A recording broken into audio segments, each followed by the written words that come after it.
tegaknya sholat dikatakan sholat itu zikir. Jadi nek enek wong guyon Allahu Akbar, tempe tahu, tempe tahu, buju tempe tahu, ceren tempe tahu, dan seterusnya. Nek kosong ya mesti ngalor ngidil, wong sing duwe ilmune ngalor ngidil.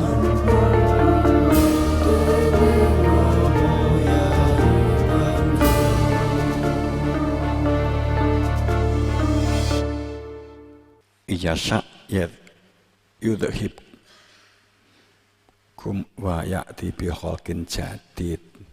Untuk membangun sebuah peradaban baru ini, jika manusia yang ada ternyata tidak membangun kesadaran peradaban, tidak membangun kesadaran makrifat, tidak membangun kesadaran hakikat, tidak membangun kesadaran tujuan, tidak membangun kesadaran bertuhan, tidak membangun kesadaran diri untuk mengenal diri.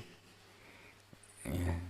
Karena orang sekarang itu berpikir mengenal itu adalah dapat dengan sendirinya, begitu ya.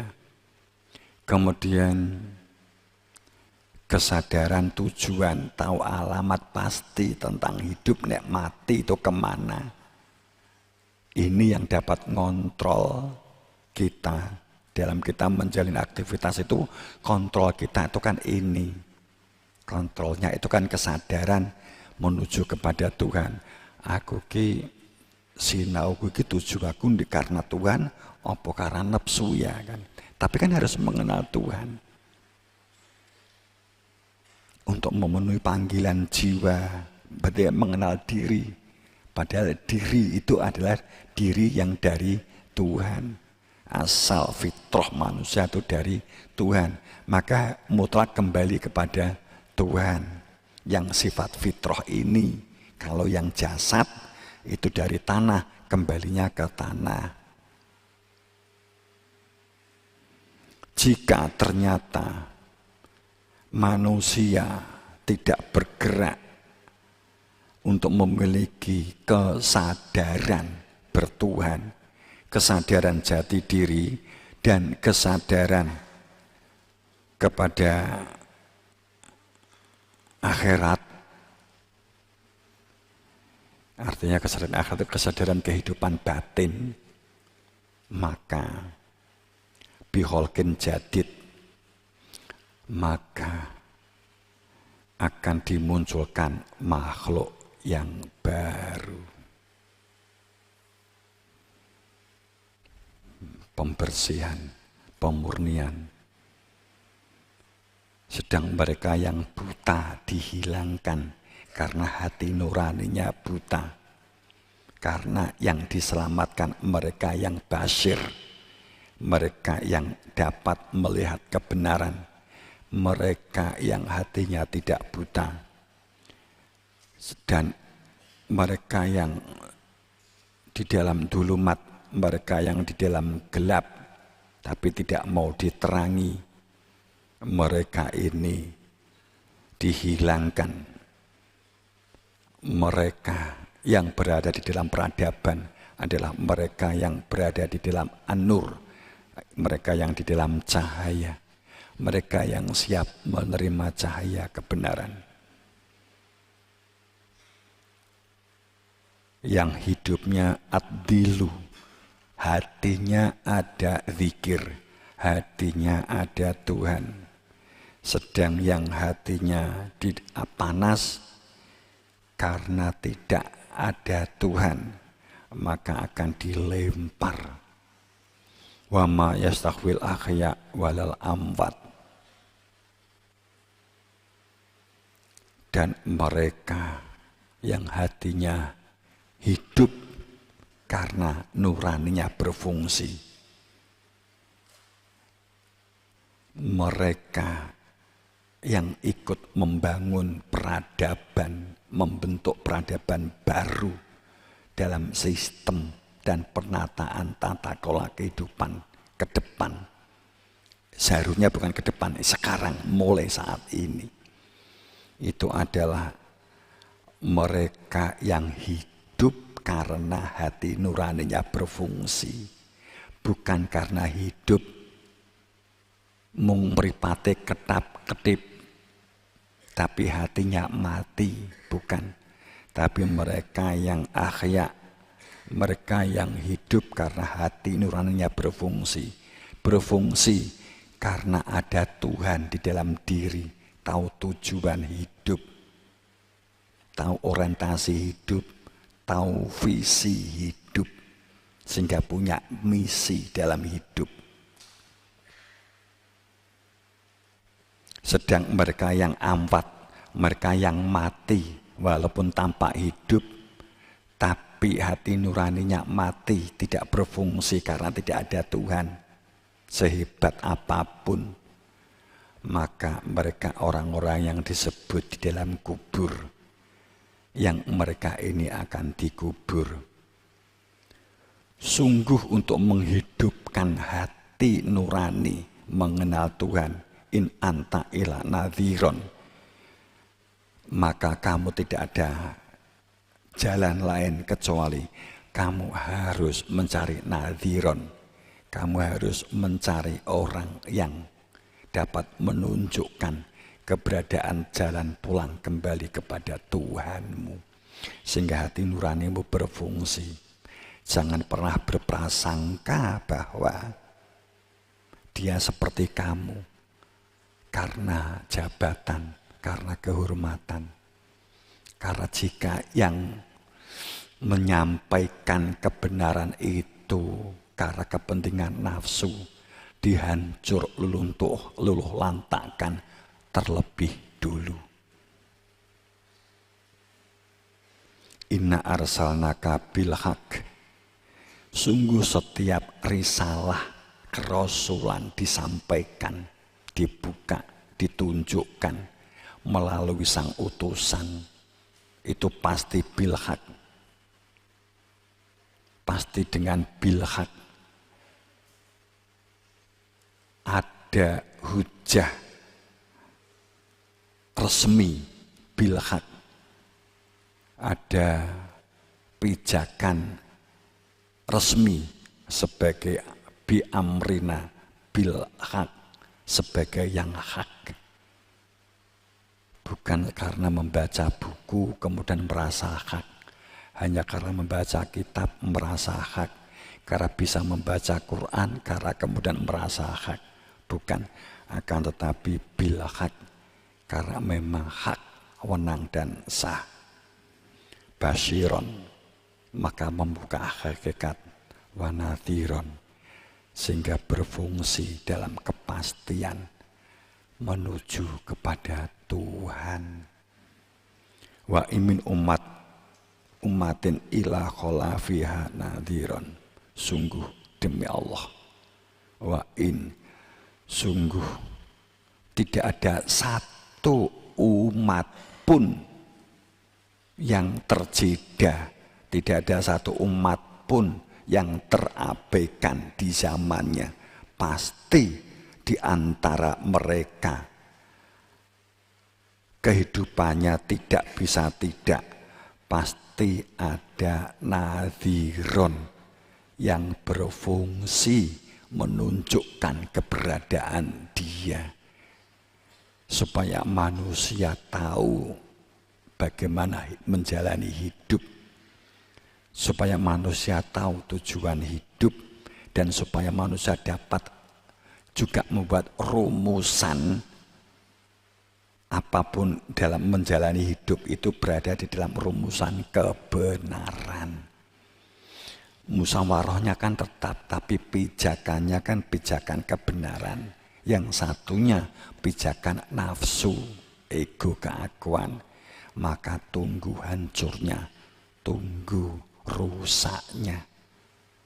Sekarang akumulasi itu kan sudah menggunung, sudah retak sistem sekarang ini. Bahkan di beberapa titik sudah mulai terbuka, sudah mulai hancur, sudah mulai leleh.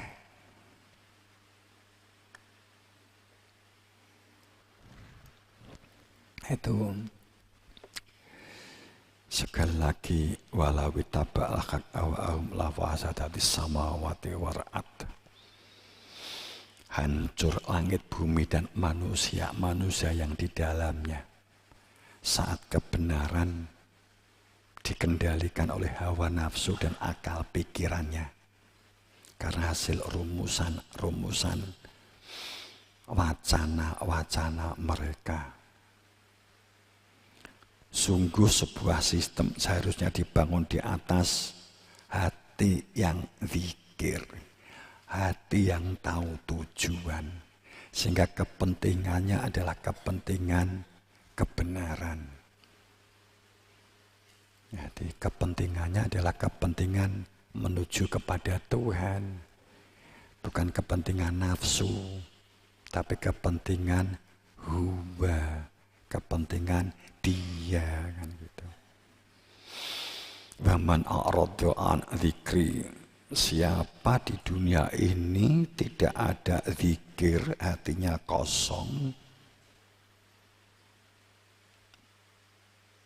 maka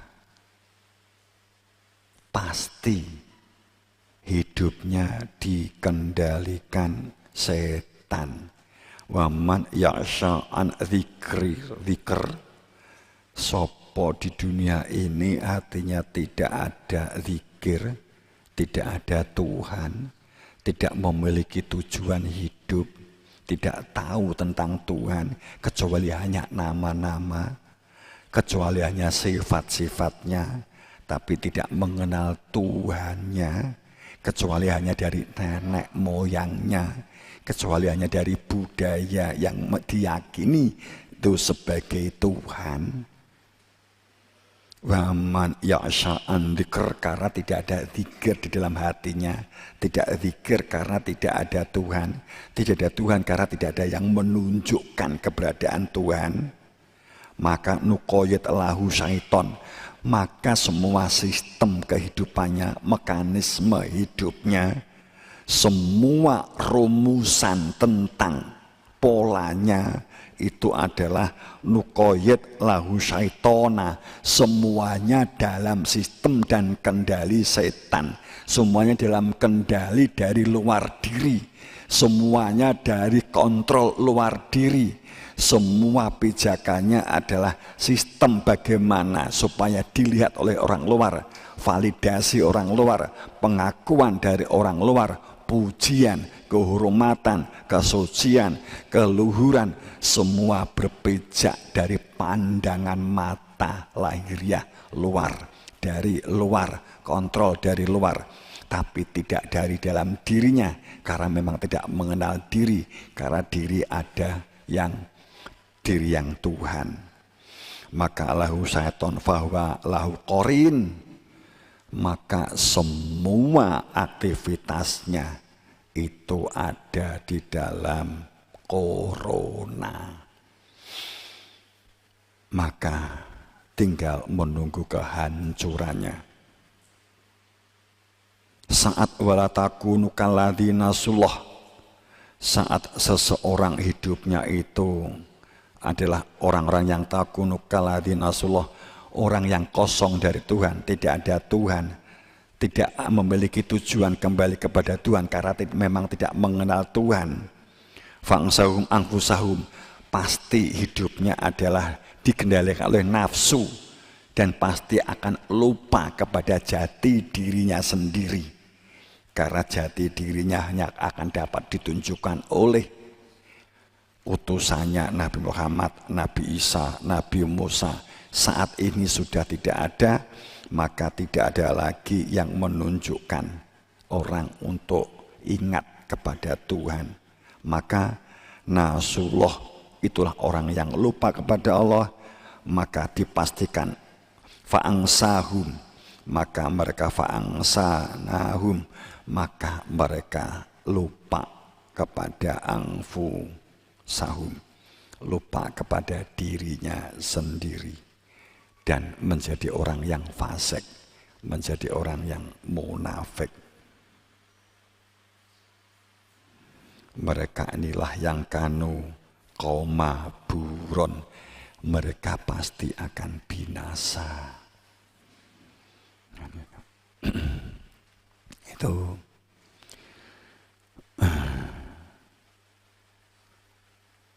tentang zikir. Jadi pentingnya sebuah zikir. Sholat itu intinya zikir. Sholat ki intine zikir. Aqimi sholah li zikr. Tegaknya sholat, dikatakan sholat itu zikir. Jadi nek enek wong guyon Allahu Akbar, tempe tahu, buju, tempe tahu, ceren, tempe tahu, dan seterusnya. Nek kosong ya mesti ngalor ngidil, wong sing duwe ilmune ngalor ngidil.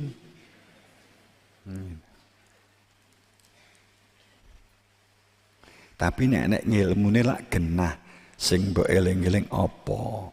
Wis rampung kan sing dieling-eling. Oh, aku mengeling tempe, eling tahu, eling seren, eling sabun, eling blonjone kurang kan gitu. Ngeling-eling tinggi sesuk tinggi nyaur utang apa, tinggi ngapusi wong apa kan gitu. Itu. Tapi yang jelas bahwa sholat itu intinya adalah zikir. Karena aqimi sholah itu zikir. Intinya itu.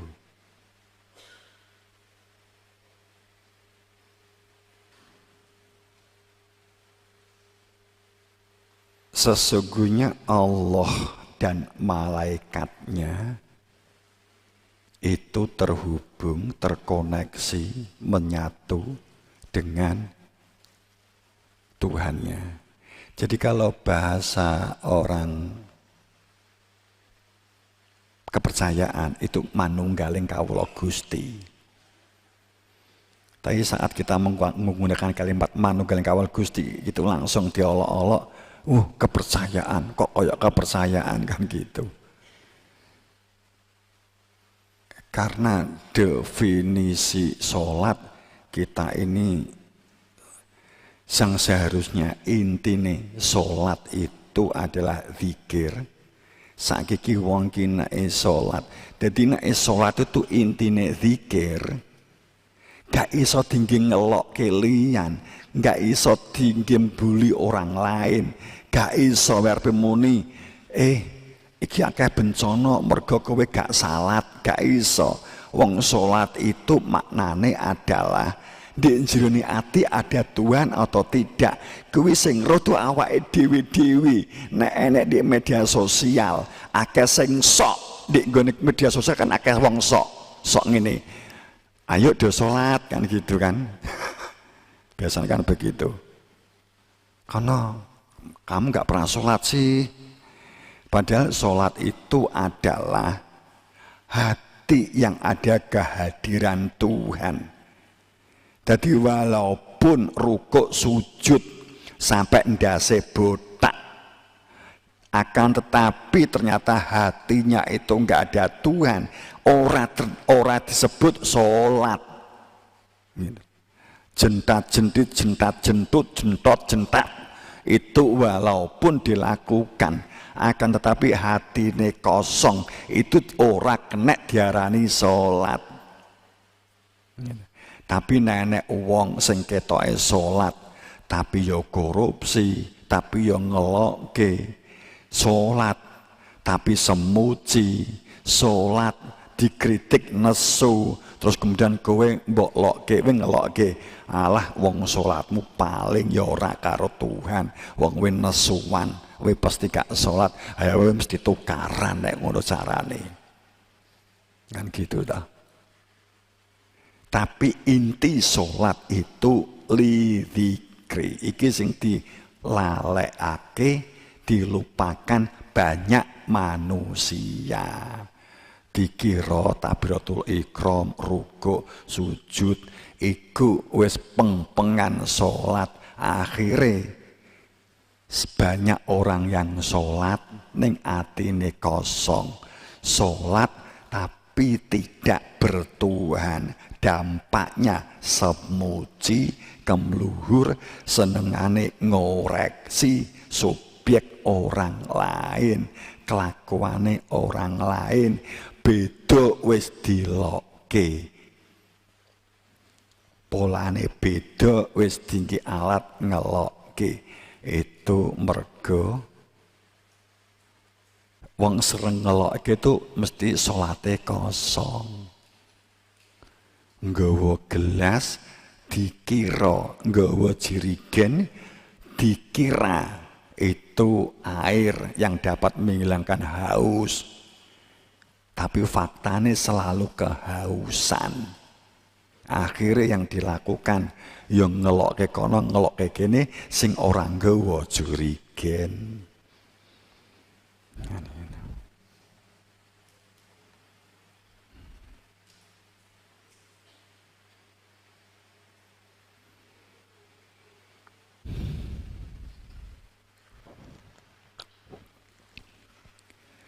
Orang itu nek sholat tapi kosong, tidak ada kehadiran Tuhan, itu yang kebentuk dua. Arogan, sombong atau semuji, entah terungkap atau tidak. Yang kedua, terpuruk. Aku sholat kok gak sugih-sugih. Aku sholat kok panggah, gak ditompo kan gitu. Jadi ada dua gitu ya. Sholat tapi nggak ada Tuhan, karena intinya sholat itu zikir. Sedang sholat yang rumusan yang sekarang ini enek takbiratul ihram, ruku', sujud, at-tahiyat, salam. Itu kan rumusane katanya, itu kan rumusane Imam Syafi'i, Imam Hambali, Imam Maliki, Imam Hanafi. Kemudian kalau kita banyak ke Imam Syafi'i, maka kemudian kita dianggap bermadzhabkan Imam Syafi'i. Jadi kita tuh enek takbiratul ihram, enek ruku', enek iktidal, enek sujud, enek at-tahiyat, enek salam, dan bacaan yang di dalamnya subhana rabbiyal azim wa bihamdi, subhana rabbiyal a'la wa bihamdi, rabbana lakal hamd. Itu adalah rumusan yang kita asumsikan. Karena saya asumsi, karena kitab Al-Um itu juga pro kontra. Itu apakah benar ditulis oleh Imam Syafi'i atau dikumpulkan oleh orang setelah Imam Syafi'i. Kemudian diakukan sebagai tulisannya Imam Syafi'i. Aku yorong tahu pedok arek Imam Syafi'i. Aku tadi gak wani mengkonkretkan itu pasti Imam Syafi'i. Sebab kalau saya mengatakan Al-Um itu Imam Syafi'i yang membuat syariat takbiratul ihram, ruku', sujud, salam sampai salam itu Imam Syafi'i. Ya harusnya kita harus bertemu dengan Imam Syafi'i, karena yang berhak membuat syariat tentang tata cara sholat, stylenya, gayanya, polanya, itu haknya Nabi Muhammad, wilayahnya Nabi Muhammad.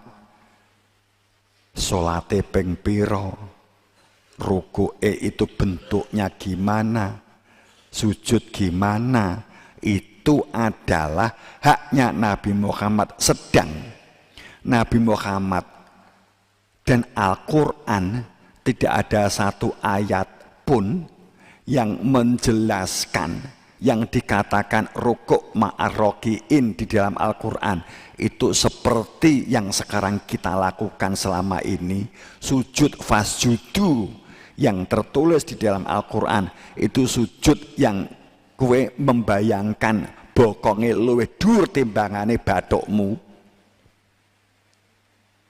Nyedit itu kamu sebut sujud, tapi nek bahasamu nyedit.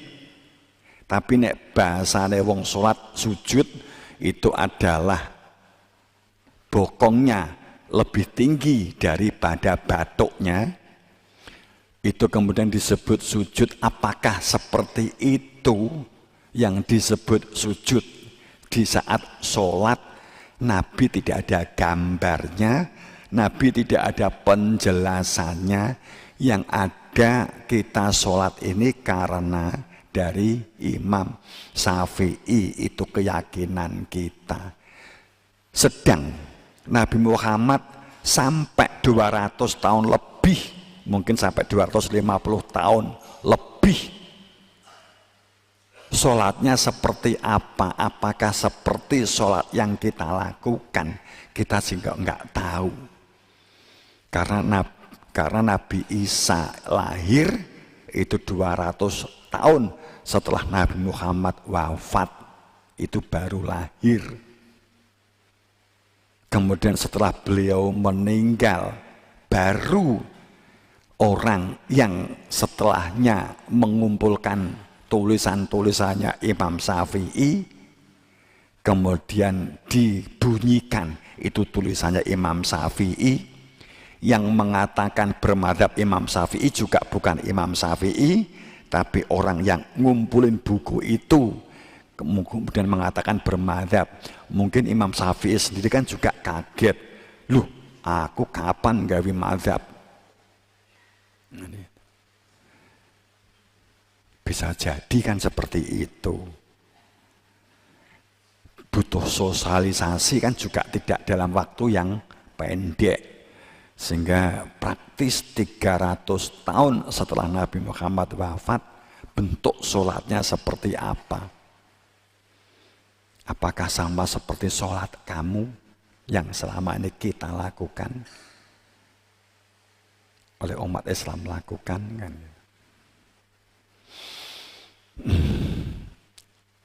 Saya nggak jawab ya, biar dicari sendiri.